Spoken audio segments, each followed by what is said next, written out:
Hey everyone, welcome to the podcast Business of Archviz. Today I have a very special guest, Fabio Palvelli. Most of you know him. He is running the D2 and he is a part of the Digital Punch, a creative agency in Poland, and he is a consultant in the Archviz industry. Welcome, Fabio. I'm very glad to have you in the podcast. Please introduce yourself, tell us what you are up to today. Anis, you have already said it all, and I guess that there is already a lot of information about myself out there. I hate when people ask me, to make an introduction because it's always like, yeah, I do this and I do that. But the thing is that I've been in this industry for like 18 years, and I've been on all sides of the industry. I worked extensively in the software side of things. I worked in production. I worked in strategy. I still run my consulting business. Now I'm working together with Brick. We're taking care of the Brick Academy. We're doing some work together. We're structuring new courses. We're doing the whole communication together. In the past, I've worked with big names in the field of architecture visualization. We have done a lot of strategy and sales together. We have done marketing. We have done communication. I ran the D2 since 2013 together with my two partners, Christian and Jason. Now I'm part of the Digital Bunch, as you mentioned, where I mainly take care of sales. This is a creative agency that is doing a lot of things differently, a way that, it's very inspiring also for me that I've been in this field for a very long time because they're challenging the status quo of how to do things. And to me, this brings a new life inside the industry. So yeah, in a nutshell, this is who I am. This is what I do. When Perfect, people ask perfect. me, I tell them I'm a 3D artist because it's easier. When my parents ask me, they just tell them I work in architecture.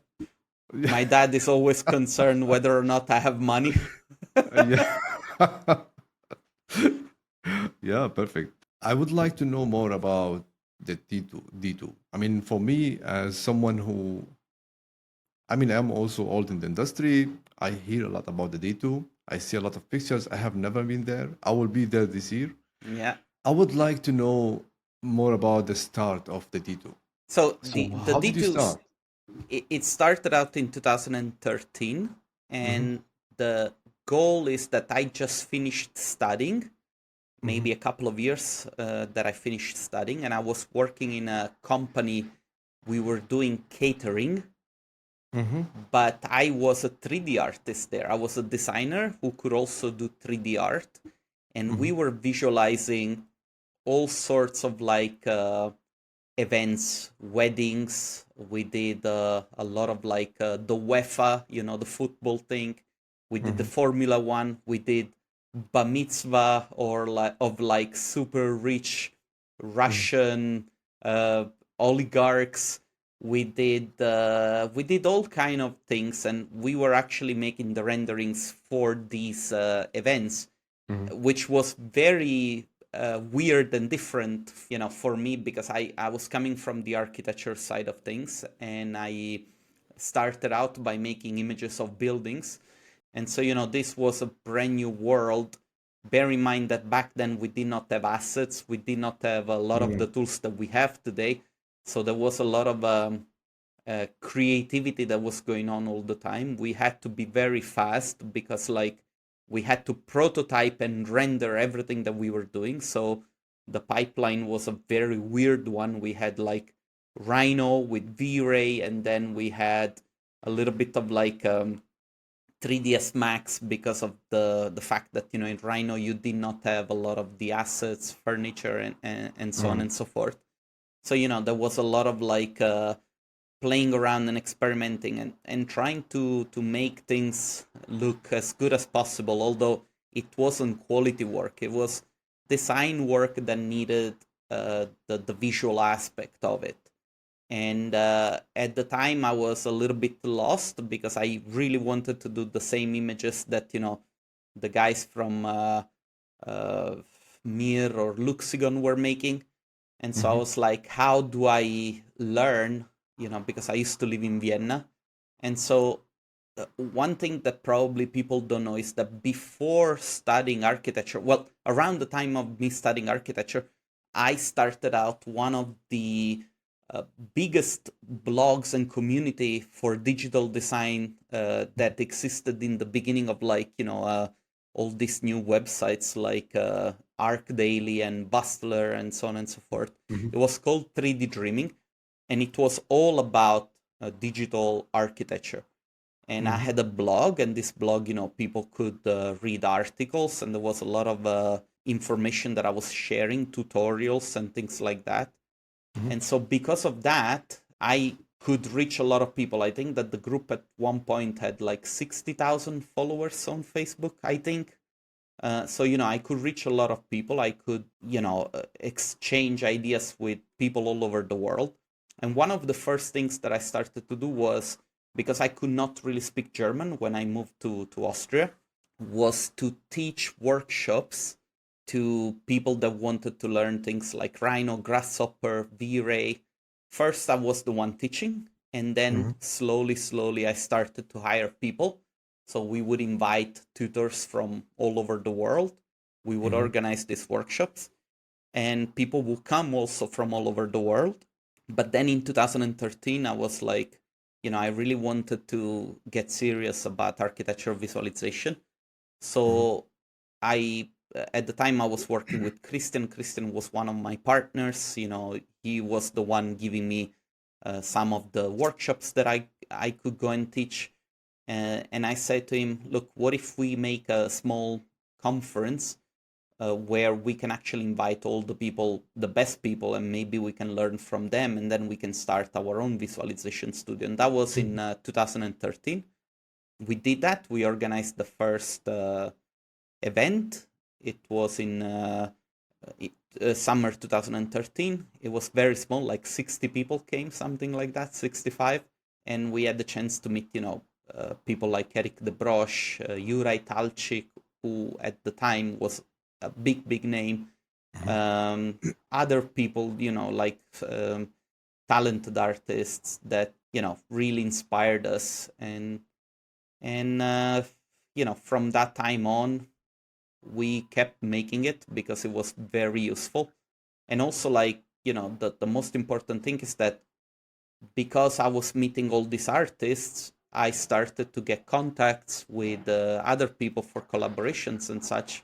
And so this really jump started my career because, I met people who gave me jobs, and then we started collaborating.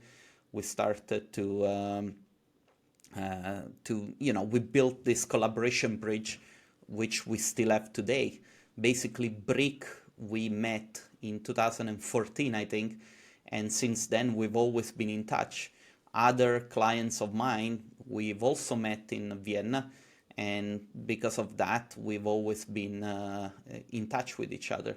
So, that was the reason why I started it.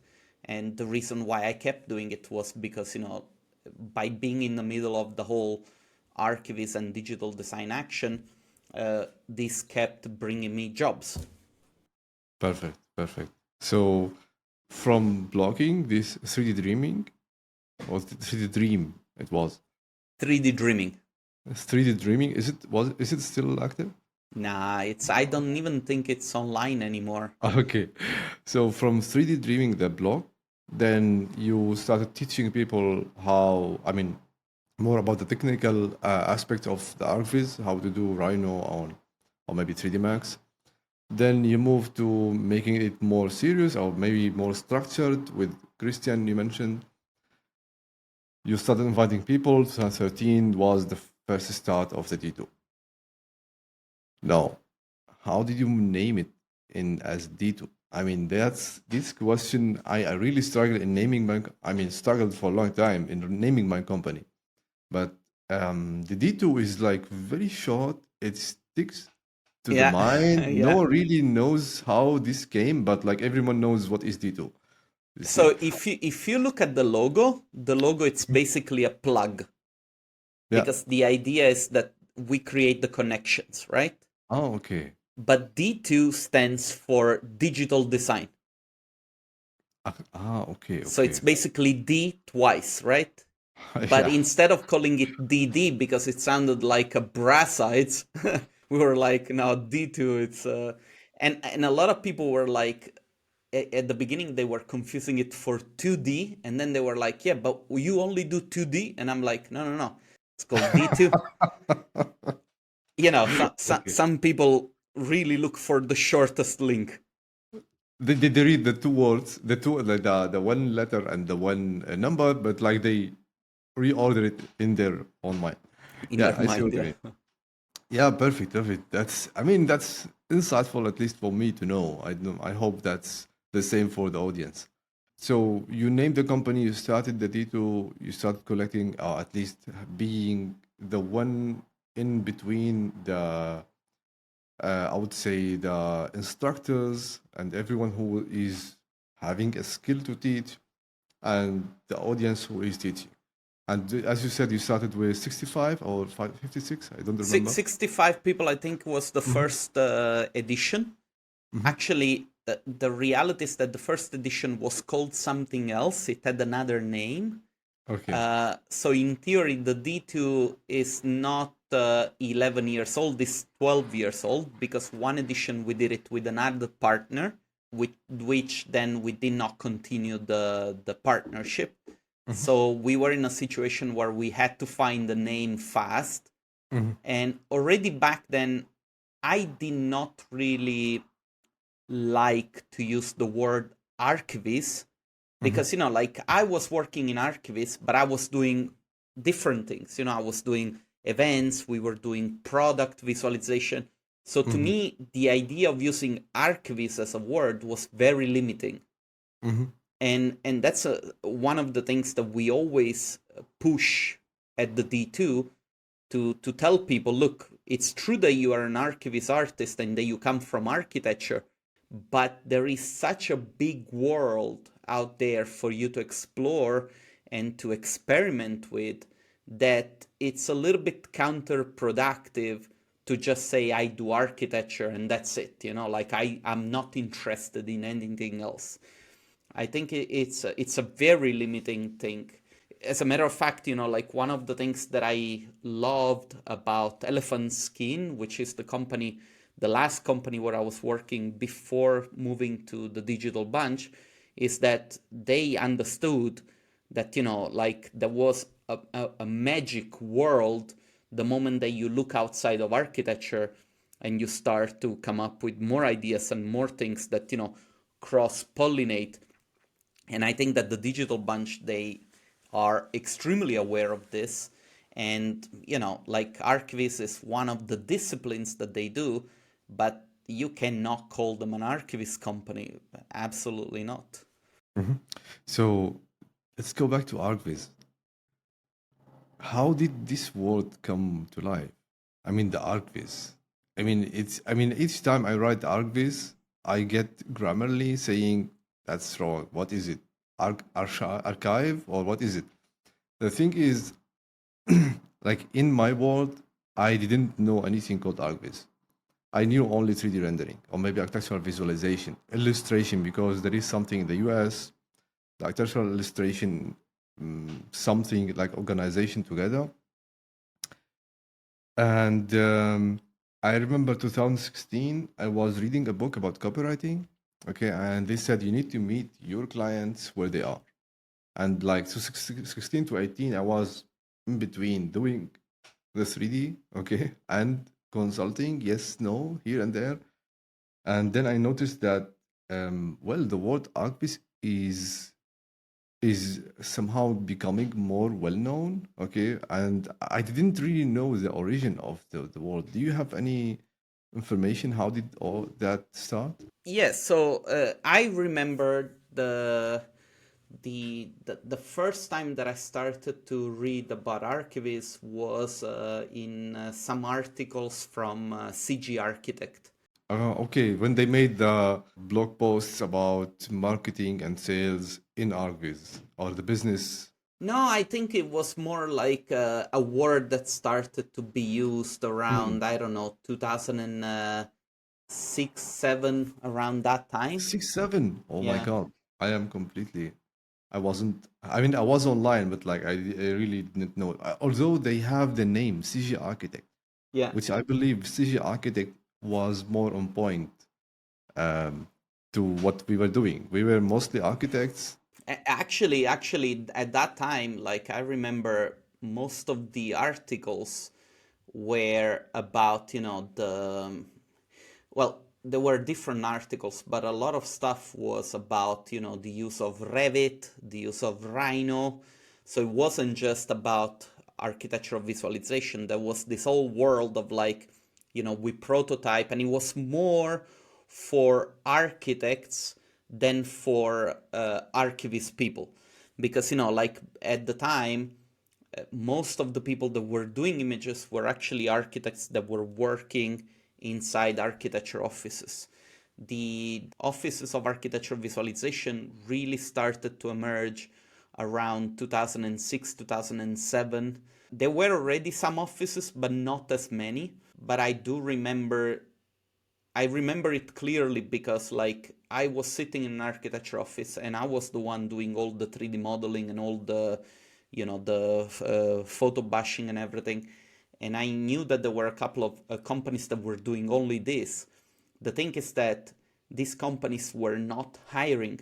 They did not need any people. First of all, because the workload was very little. At the time, not everybody was asking for renderings.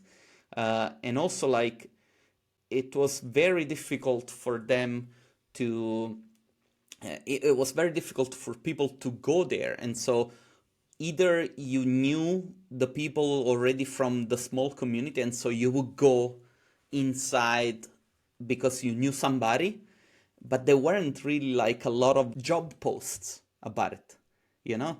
And so you needed to be good and you needed to have a good portfolio, but there wasn't a lot of like information on how to do it. And then in 2008, 2009, some tutorials started to come out, very good tutorials. At the time was people like Roland uh, Beckerman. Wow. no, no, no, no. It wasn't on Ronan Beckerman. It was more like there were independent tutorials that you could find on YouTube of people like Vionics. Do you remember Vionics? Yeah, Vionics was basically the company where all the biggest names started to come out. You know, Pedro Fernandez, Pixel Flakes. All these people were, Bionics. they don't exist anymore.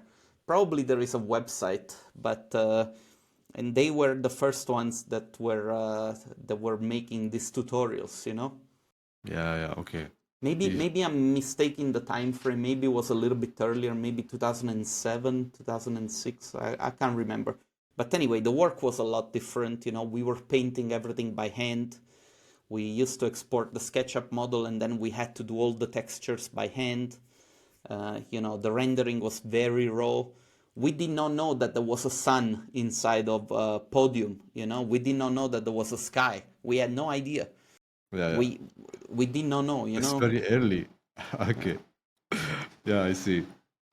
You know, the tutorial for Gnomon Group about the mhm. V-Ray, that was a tipping point in my life. When was that? It was 2006, 2007. I mean, 2006, I graduated from architecture. I had some money because I was working as a student. When I was a student, then I said I paid for it $100. And now I know that it was cracked at that time. Okay, it wasn't really even the original videos. Okay, but that's the market. I mean, I come from a very small city on the coast, and I needed to travel to the Damascus, to the main city, just to buy this and come back. You see, and my father said, "You are traveling 3 hours just in the morning, just to buy this and pay $100 for it and come back. You don't find it on the internet. You don't find it. You don't have any friend who can really do it for you." And they told him, "No, there is no one." And my father was really like, he didn't understand why I'm doing a lot of things. And even when I bought my first laptop, it was Cosmio something. Do you know Cosmio? There is like those workstations from HP. I don't know if it was HP, but like I remember this laptop helped me a lot. Anyway, I don't want to. No, but I know the stories because, like, I mean, in my case, it was never the case because I started in London. So in London, you could find everything, and I started working in office. So whatever I needed, I was getting it from the office. But I do know stories of people that started even earlier than me, like at the end of the 90s. And they would tell me things like, yeah, 3ds Max, there was a guy that you knew, and you would give him a call and say, hey, I need a copy of 3ds Max. And he would meet you at the train station. He would wait for you with the thing. You would have to give him the money, and then he would get on the train and leave. You know, that was sort of like the transaction that people were making. And I've heard these stories a lot of times. There was a version of 3ds Max back in the days, which was called, I think, Studio V's, something like this. It was a very limited version of 3ds Max. And so I think it could do only like visualizations, like renderings. And I think this is the reason why people started to also use the word Viz, because it was like Oh, Archviz, ArcViz, okay, you know. okay. Yeah, that's good to know. Perfect, perfect. So, you said the first D2. I would like to go to D2 because I really find Sure. it's very unique and it should get more attention. Um, the first one was 65. Now, today, or maybe last year, how much the capacity? I I mean, think it was how many people? 300 and something. I don't remember if it was 330, 300 So it's and... like six times more. Actually, the D2s after COVID, they got a lot smaller Okay. because the industry has been hit, and a lot of Mhm. people that I knew from the industry, they got out of it, rightfully so, because it's a very competitive market. But in 2019, this was the year where we had the most people. The D2 had 560 guests. Wow. Yeah, Perfect. yeah, 560. yeah, Amazing. That could yeah. be a goal to bring all those people back. We were working on it. Obviously, it's a little bit difficult because, like, right now, there is a change in the generation of artists, Hmm. and they have different needs, which we are trying to understand. Hmm. But it will take a little bit of time to sort of like, it's a bit of a complex conversation to have, Hmm. because we do know that, people are, their needs are changing. Hmm. But we also know that we need to bring a certain type of content for people to get value out of this. Yeah. Because, Okay. like, the way that we organize the conference is that it's not only about architecture visualization. We don't bring just architecture visualization, because in our mind is, what value does it bring you to see the work of like 20 people that do the same thing? it's Mm. Yeah, that's it, true. it blows my mind, Yeah, and yeah. so, and some artists will be like, no, no, that's all I'm interested in, I don't care. But then you have like those artists who are actually like always looking for that extra brain connection, Hmm. and so we have brought people in the past, like we had Beeple, we had Ashthorpe, we had Thomas Dubois. These are all people that went on to make movies. Hmm. Beeple, sold 100 millions in NFT artwork. Hmm. Now, whether you agree or not with what they're doing, they are doing something different. Of And course. so Yeah. the reason why they are so successful, it's because that something different makes them unique. Hmm. And so, a lot of people that work in the field of archivists, they're just trying to be the exact same copy of Mir, Luxigon. And it's like, okay, I can understand that this is your ambition, but do you really think it's worth it to put yourself through that? And in my experience, the way that we do things, it's better, because people come to us and they say, Fabio, you know, when I saw it, the light went on in my head. Now I'm doing this. I'm really excited, and this is a new chapter on my business. 2 or 3 years later, people write us and they say, "Man, thanks to you, now I can support my family. I'm doing what I love," which is a big, big deal nowadays, right? Yeah. Um, yeah, and that's also one of the incentives why we keep doing it, because Mhm. like, I don't think that you can do anything better nowadays than to be of greater service for other people. Yeah, perfect, perfect. This leads us to the second part. Would you walk me through the structure of this event? How many days? What are inside those days? I mean, what do you have inside those days?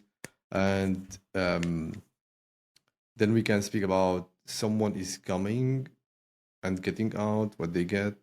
Let's start with the structure of So the the event is 3 days. We do a first day, which is just a warm up.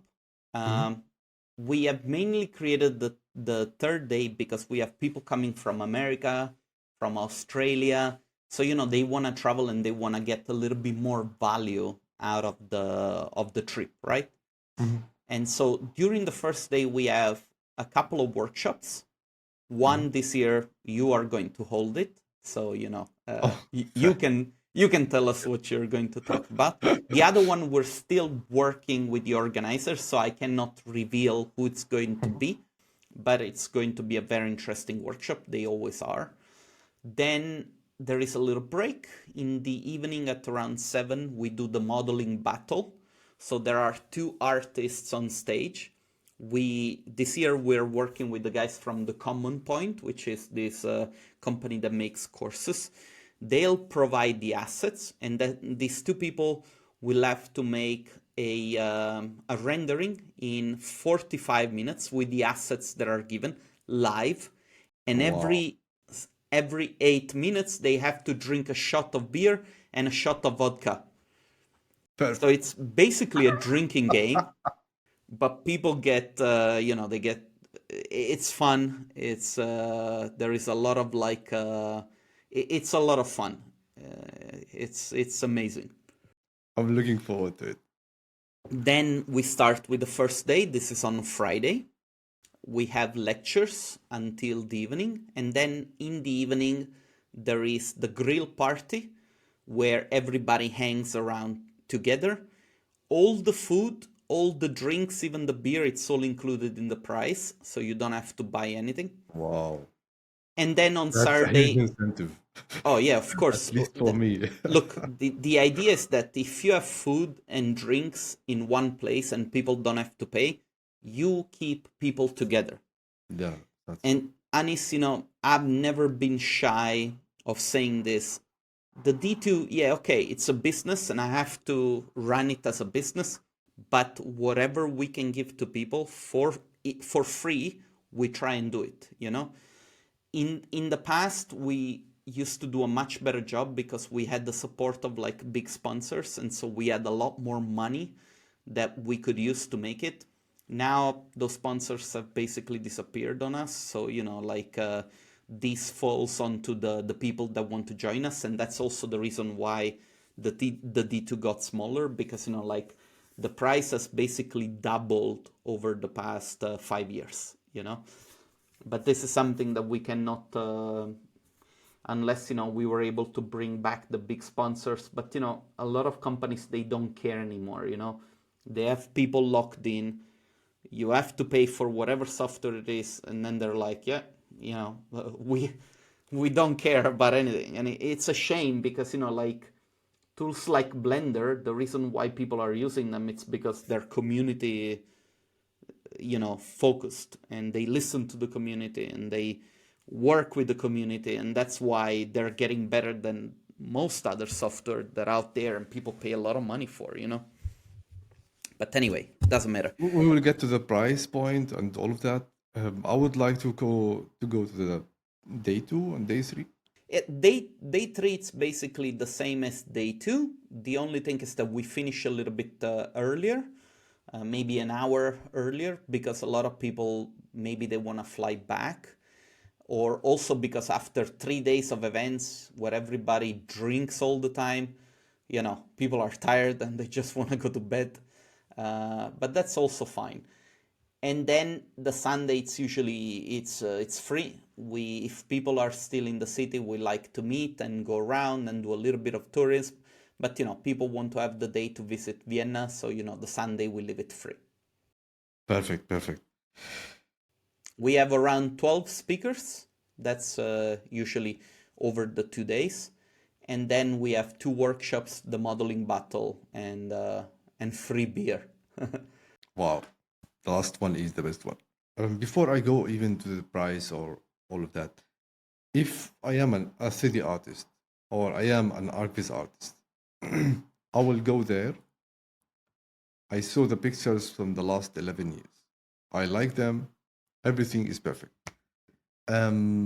One question pops in my mind. Okay, if I go there for 3 days, other than having nice information, okay, I would say I'm just saying it as simple as what someone might speak in their head. Okay, I like it. It's perfect. At least I meet Fabio. I meet other people. I will network. I wouldn't pay Um, money to meet me, don't worry. what are they getting in those 3 days? um, to me, it's the first thing. It's the experience, because we really make sure that people get something out of this in terms of value and inspiration. And the second thing, which is actually might be a lot more of value for those who are just starting out, is to get the connections. You see, like oftentimes one of the biggest issue that I see archivist artists having, especially the younger ones, is that they start their business without any of these three things. They don't have money, they don't have a unique selling proposition, they don't have clients, right? And so if you're missing two of these, your company is going to fail. There is no way around it. And so by going to the D2 conference, you're getting the contacts, definitely. Now, the thing that a lot of artists fail to understand is that when you start a freelance business, okay, and you're on your own, the type of client that you are going to get, so the standalone client, is the worst client that you can get starting out, because they are not interested in your skills. They're mostly interested in getting you to do a lot of work because you're on your own and you'll be able to do it cheaper. And so oftentimes artists do get burned out because they get clients that don't care. They just want to abuse of your talent and your time and everything. The other option, which is a more sustainable option, and I actually have data at hand to prove that point, is to work as a freelancer for other offices. This is the best way to get started. Now, when I say that to artists, artists say, yeah, well, I quit my job so that I can go and get another job. And what I want people to understand is that no job is no job. Every job is a job. So big client, small client, you work for your friend, for an office, it's all jobs, okay? So to think that because you're working for a studio and not a big client is less of a job, then I'm sorry, but you are not seeing things straight. Work comes in all forms, but if you target the studio might be more focused on your skills than a big client, because the big client, they don't care. They just want to have the product. What's your price? Good, okay. That guy can do it cheaper, and so it's a race to the bottom. The studio instead, they'll come to you, they'll say, okay, this is the portfolio we need. Do you want to work? This is what we can pay you, take it or leave it, but you don't have to focus on all the other processes that are not related to your art. And when you start out, sales, marketing, and all that, you have no idea, you know? So you should start targeting studios. Now, some people might say, no, but I know a guy that did it and he was very successful. Those are always outliers. Start with building bridges with studios. Do that, it's the best thing. Then the magic thing happens is when studios, they keep giving you jobs that they don't like, or maybe they're not that important for them, and all of a sudden they say, hey, you know what, this client, we simply cannot deal with him, do you want it? And that's how you get your first client. It takes a little bit of time, but eventually you'll get there. And this is a very important thing to tell people, because I feel like a lot of artists, they just miss the point completely. Okay, let's go back to the experience. Okay. um, you know what? Each person, I mean, each one of us is going to go through multiple phases in their lives. In some phases, they will value more money. In some phases they will value more experiences. In some phases, they will value sitting alone, no experience, no money. I'm happy like this. Okay, I can tell you, like, although I come from Syria and I went to Lebanon, I even went to South Sudan. I went there to design a building for the government there, and I went back. I came back from there. Then I came then to I went to Italy and Spain as well. Then Germany. Okay. It looks too much. Okay. And I have people in my community, in my Syrian community, they will say, Anis, you are changing a lot. Okay. But you know what? The experience, it's really worth it. I mean, you cannot have great experience always in the same place. I mean, I am sitting here all the day with my computer. It doesn't matter how great the presentation from the instructor it's going to be. I'm having the same atmosphere, the same environment, compared to being there, changing the complete environment and being there for 3 days. That's alone a huge experience. And a quick example I have made in 2012, we had an invite to make to do a generative design in Sicily. Okay, there was a building for Pierre Luigi Nevi. Okay, and we wanted to redesign it to do something else. We got the visa. We didn't go to the workshop. Okay, that's it.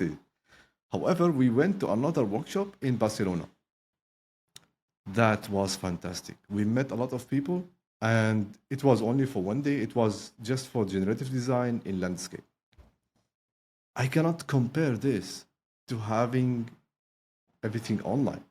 I mean, I find it really very difficult for me to stay in front of the screen for 1 hour. And when I met people like, for example, Lasse, Matteo, and Theo here in the office, it was a huge different experience. I mean, we spent 3 days. You can't imagine 3 days. Like the first 2 days, we went from like 9 or 10 until 1 a.m. in the night. You see, and it was exhausting. It was too much. But like, I cannot compare this experience to having a one meeting online with Yeah. like 1 hour. So I completely agree with the experience. Let's go to the next point, which is connection. I 100% agree with you about this point, which is someone is having a 9 to 5 job, they want to leave, get a new thing, build their own brand, okay? And they think, okay, I get a lot of these messages. And also people really book calls and pay money just to get my advice. They literally don't know how to present themselves in front of the camera, or at least to say what they do in a perfect way, and they want to get big clients, big fish. My friend, you need to behave like this big fish, and you cannot do it. You cannot just fake it. You need to do it genuinely. And I mean, the best start is to start with your fellow artists. They understand what you have in mind. They can help you, and it's like a mutual benefit. That's why networking is hugely important. And I believe today, especially today, with a lot of things online, we should go offline. I Oh, mean, absolutely. yeah, I mean, going offline literally is what makes my business unique in helping artists grow their studios. And this event, I mean, the D2 exactly, I think this should be like a must on the to-do list for each artist. Okay, I mean, I'm not saying this because we are meeting here, but like having the opportunity to meet other artists, at least you are meeting at least 100 artists.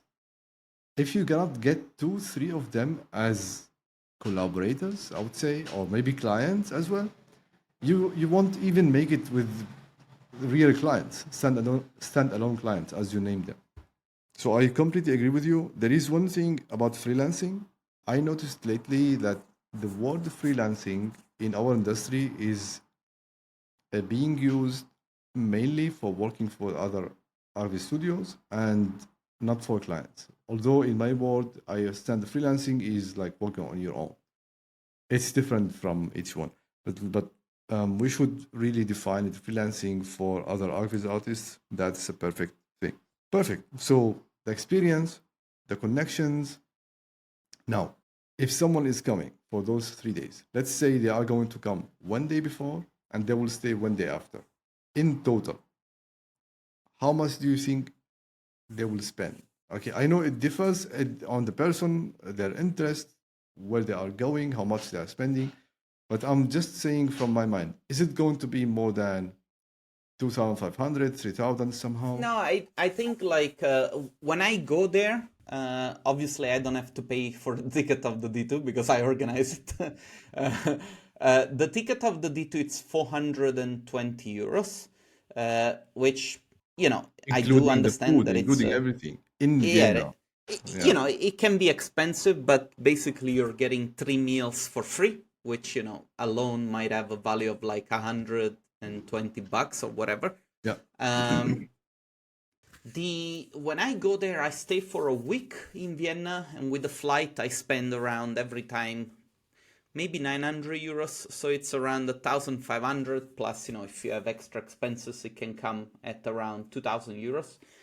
I never have to convince anybody of the expense simply because, like, we know we have a group of people that come and they are aficionados of our conference. We don't have to do any convincing because they know that there is value in it. uh, if you are working as an artist, that amount of money you should be able to make it with 2 images. If you have a good process of working with people, this should be like something that you should be able to budget in your operation money, so to say. But I do understand that it's not for everybody, and especially if you're starting out, it's a big deal. Uh, I don't know. I think that Yeah, that's perfect. I mean, just making two images in the maybe in but for the next like two, three Anis, there are months. many people that struggle also with that because maybe they're just starting out and they believe that the only way for them to get jobs is to make images for like 300, 400 bucks, which Yeah. like it doesn't really work because if you do the breakdown and the amount of time that you need and everything for that money, you don't even manage to pay for the tools and the things that you have to use. That's the reality. uh, Mhm. but anyway, the thing is that I have a lot of people that write to me and say, "Hey, I want to come, but it's expensive. Convince me." And I'm like, "Dude, if I need to convince you, then probably it's not for you." Yeah. And they're like, "What do you mean? So you don't want me to come?" And I'm like, "No, it's not that I don't want you to come. It's just that, like, if I have to spend an hour of my time to have to convince every single guest, it's like 300 guests. I need 300 hours just of doing convincing. Like Okay. it's Let it's me not worth let it. me convince you on this. Okay. How about making it around 1,000 euros? Oh yeah, and then people will really perceive the value of it, right? Exactly. A minimum and make it like one day 1,000. Really, like I'm telling you the ROI. Okay, I'm going there. I will have a workshop 2 hours, and then I will have maybe 45 minutes a talk. The workshop alone, okay, I'm preparing something extremely unique. They won't really get anywhere else. If they would like to get it from me one on one, or even with a group, they will pay 3 times what they are paying for the complete event. That's why I think it should be at least 1,000. Anis, but I tell you, like, to me, it's better to make things go to waste and then people say, well, I didn't know. And it's like, okay, now you know.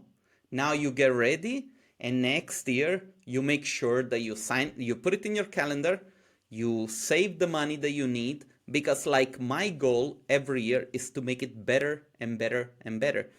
And man, if you see like the companies that have taken on the journey with us and they've been growing steadily, we predict trends. We are always predicting trends. This idea of like expanding the field of architectural visualization and to introduce more disciplines, this is a strategy that now very successful companies have adopted. The neighborhood that doesn't exist anymore, now it's Somewhere Agency, Squint Opera, all of these companies, we've been paying very close attention to what they were doing because we wanted to bring it to the industry of the smaller guys. And there are artists out there, even freelancers, that are doing amazing stuff just because they were like, hey, here there is a trend, there is a possibility, we can be creative like we've never been before. Let's take a little bit of a risk and let's try something. Let's put out a reel or a couple of projects that might be speculative, and let's see if we can get clients. Perfect. Yeah. Gone. You know what happens? Fucking new clients come, and it's like different projects, more money. That's how you do it. And so, Yeah. my job as the organizer of the D2 is to tell people, look, you can do all of this stuff that you have learned through architecture. You know that if you put a little time frame on the timeline and then you move the object and then you put another time frame, you have an animation, right? Small things. It's like, now if you do this and if you do that, boom, you get yourself special effects. Yeah. People all of a sudden they're making visualizations, and then they show them to the client, and the client they're making animations and animation that they show them to the client, and the client goes like, wow, this is fantastic, why haven't we done it before? Yeah. You know what? We were here, Tio, Matteo, and Lassi together, three. And we noticed that the small talks that happened between the sessions, that they were really great. I mean, everyone is sharing small experiences that has happened like 2 3 years ago, or maybe 20 years, or maybe 10 years. And at the end, we had more information than, I mean, more experience about what we need to do next than what we thought previously we will get. And I think, and Matteo has suggested maybe this is going to be a challenge, but it's going to be also like an advantage as well. When we have more artists, everyone is sharing more experiences, and that's already happening in the D2. That's why I think that's Man, listen, honestly, like, you're gonna experience it for the first time this time, okay? You're gonna be there. Really. Like, you will see it for yourself. We don't need to tell people anything. You'll see it for yourself. Then I guarantee you, it will be part of your business strategy for anybody who comes to you to say, hey, go to the D2. Go to the D2. If you have to invest any money, go to the D2. my experience with our community is they always need everything for free. They get it, they don't apply it. When they pay for it, they apply it. Yeah, that's true. That's true. Okay. That's true.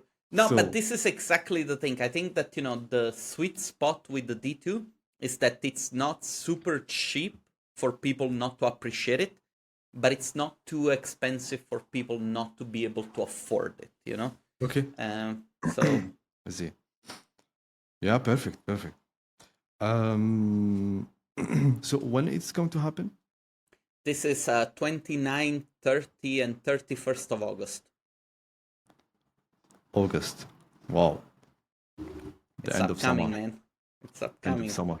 If someone is listening and they are thinking, should I go? Should I not go? Or maybe, so we have two types of people: people who are on the edge, yes, no, and people who really haven't thought about it before. For each one of them, what would you say for them? Someone who is on the edge. Let's start with this one.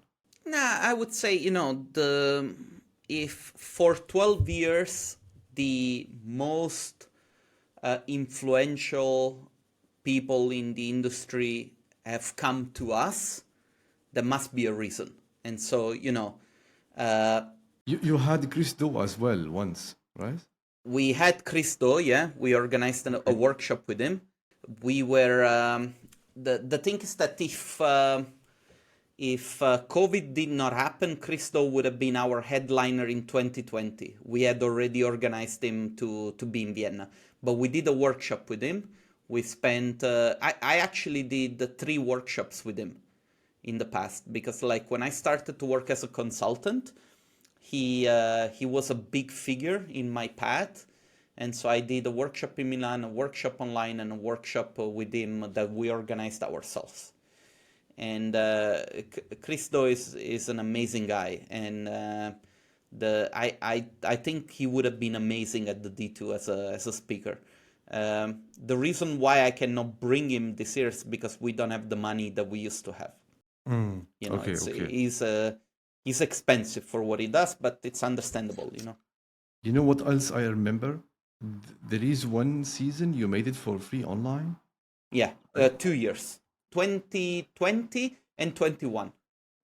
20 and 21. Okay. Yeah, I didn't listen to everything, but like I remember two meetings.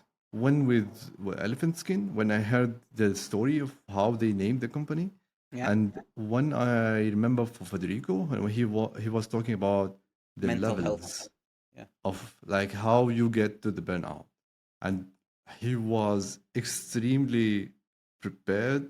The presentation was extremely well presented, simple to understand. And then I said, if these types of presentations are going to be always there, that's a perfect place to go.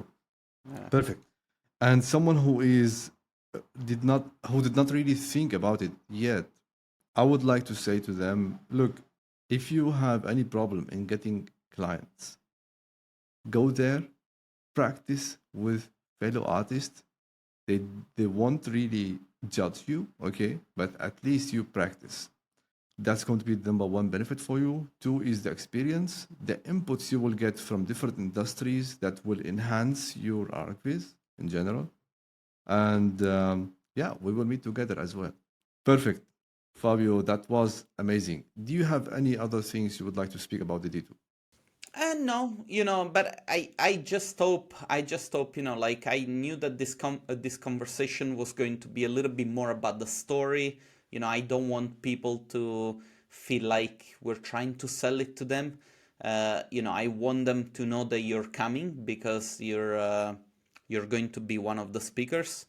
But I don't want to pressure anybody to come to the D2 just because like I'm organizing it and I'm doing it. It's an event that we have put our heart in for 12 years now. You will meet the community, you'll be surrounded by people that think just like you. So that's it. If that is something that matters to you, then this is something that you should consider.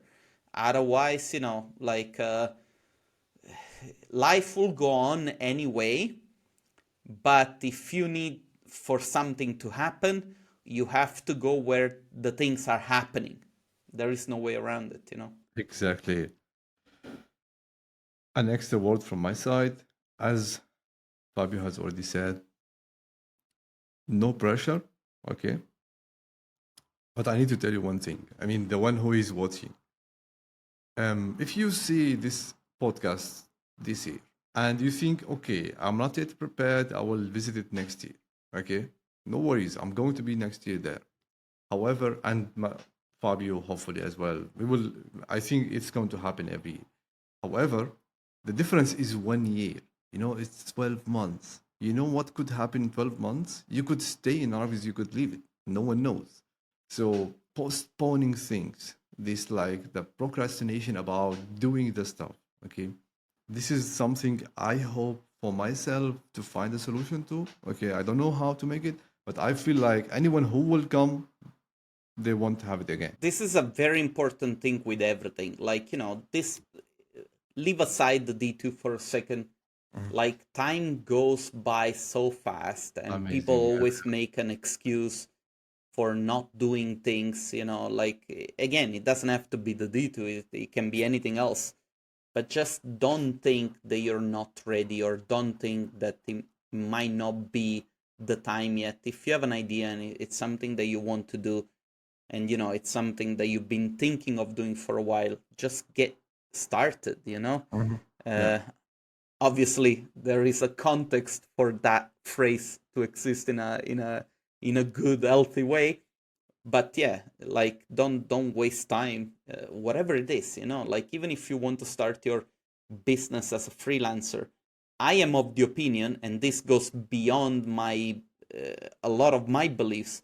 I am of the opinion that it's better to try and fail, like, Yeah. hard, than to say, oh, I'm not ready, or I'm waiting for this, I'm waiting for that. Just do it, and then if you fail, you learn something. It's always like that. Yeah, it's like it's better to regret that you did it and it didn't work than you regret that you didn't do it. Because you don't regret the things that you don't do. Yeah. Anyway, anyone who is traveling from a place around Karlsruhe, Stuttgart, or on the way to Munich, I mean, at the moment, I'm going to fly there. If I find like 2, 3 people who are going also there, I'm happy to take them on my way and we will go all by car. Oh yeah, you can have a lot of fun. Like, there is a group mainly from Slovenia of people that come to Vienna, and they all come together and they send us pictures of them in the train together. And Oh, it's amazing. like a fraternity, a university. It's crazy. Amazing. Fabio, thank you very much for And it's my this pleasure. time. We will meet you soon. Anyone who has any question about D2, please reach out to Fabio on LinkedIn, on his YouTube, the YouTube channel for D2, where they should get more On information. Instagram, we're very active. On Okay, LinkedIn, I try Instagram. to be active, but it's more for the work that I do. So, like Instagram, I'm always there. So Yeah, people can reach out to me. go I'm to the always available. Instagram channel, D2, reach out to them. You will get an answer ASAP. Fabio, thank you very much. Wish you a great day and thanks for the insight. See you in 2 months. Thank you. My pleasure, man. Thanks for having me. Goodbye, everyone.